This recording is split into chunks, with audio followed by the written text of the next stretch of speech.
fall from grace in 1995. The name Eric Cantona was no longer synonymous with Manchester United's glory.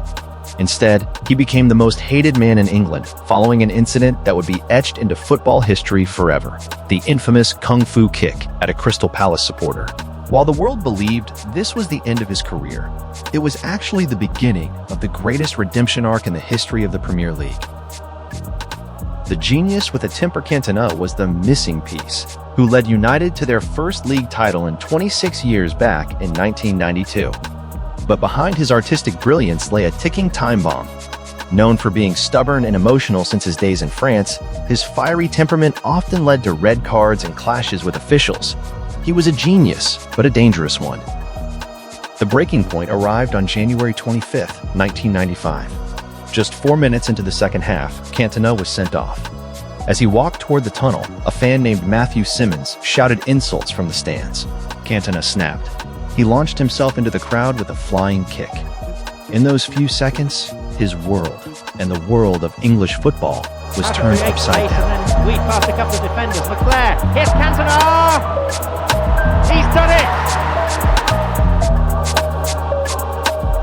The backlash was immense. Cantona was handed a 9-month ban from football and sentenced to 120 hours of community service. Without their leader, United lost their edge, finishing just 1 point behind Blackburn Rovers in the league and losing the FA Cup final. Surrounded by darkness, Cantona nearly left for Inter Milan, but Sir Alex Ferguson convinced him to stay, knowing that the only way to fix his image was back on the pitch. The return of the King, October 1st, 1995.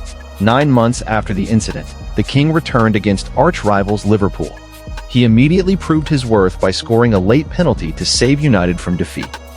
That season, United trailed Newcastle by 12 points, but Cantona led a legendary comeback, recording 14 goals and 11 assists in just 30 games. The ultimate redemption.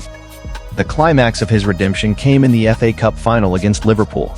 In the 85th minute, with the game deadlocked at 0-0, Cantona struck a sensational volley to win the match. That goal secured the double winner title for United. More importantly, after his ban, Cantona changed. He never received another red card and became a mentor for the class of '92 until his shock retirement in 1997 at the age of 30. Eric Cantona proved that a great player can fall to the absolute bottom and rise back up with elegance. To the fans, he remains the king, not because of what happened at Selhurst Park, but because of how he chose to write the final chapter of his career with responsibility, leadership, and pure class.